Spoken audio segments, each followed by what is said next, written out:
Change. Usually when we think about change, we talk about choosing a different method to get a different result.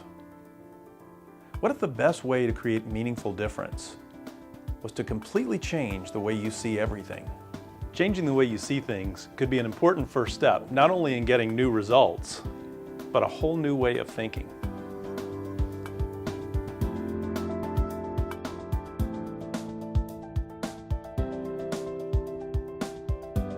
I'm Jim Canfield, and today I'm really happy to be with Kathryn Cramer. Kathryn's a trained psychologist, having studied at DePaul University and St. Louis University. She's also the CEO and founder of the Cramer Institute. She's worked with hundreds of corporations, 60 hospitals, and the U.S. Air Force on stress reduction and lifestyle changes. And today, we're going to talk about how to change the way you see yourself. Welcome, Kathy. Hi, Jim. Glad to be here. Kathy, you've written several great books.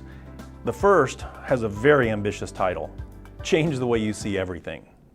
Next, you tackled teens with Change the Way You See Everything for Teens. And most recently, Change the Way You See Yourself. What was behind the idea of Change the Way You See series?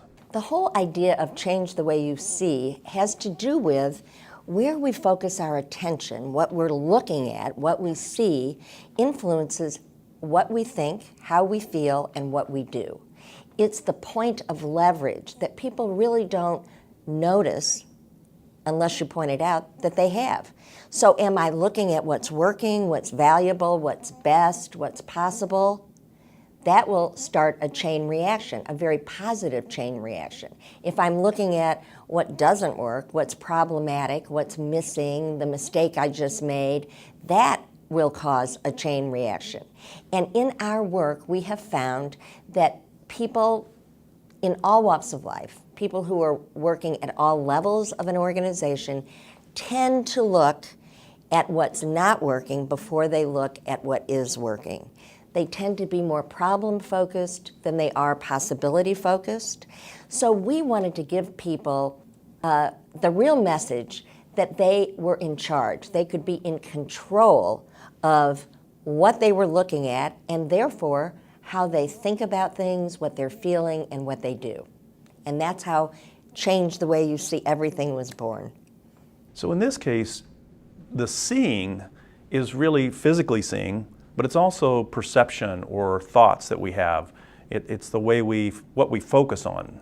You know, I have to say that there's a big argument today in psychology. Do feelings come before thoughts, or thoughts come before feelings? Am I really seeing something, or am I imagining I'm seeing something out of a filter that I have really developed over the years? I call it the see, think, feel cycle. Some might say see, feel, think cycle, but it's almost instantaneous. We don't actually see with our eyes, we see with our brains. So within milliseconds, I am interpreting what I see. It's something good, it's something welcomed, it's something bad, it's something I don't like. We make that judgment within milliseconds. And so what we want people to do is to realize our first thought doesn't have to be our last thought.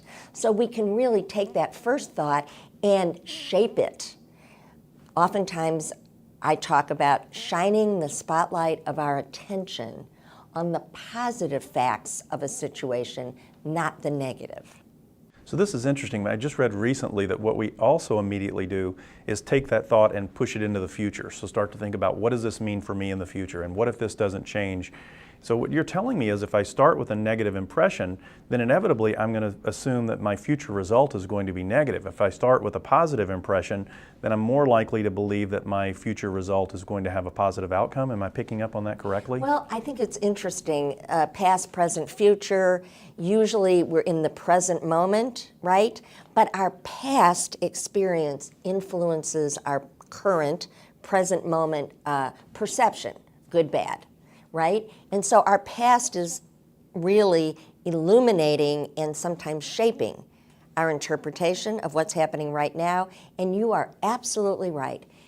In the present moment, if I believe I'm up against something that is challenging and difficult and impossible or frustrating, that will determine my future action in the next moment, in the next day, in the next month.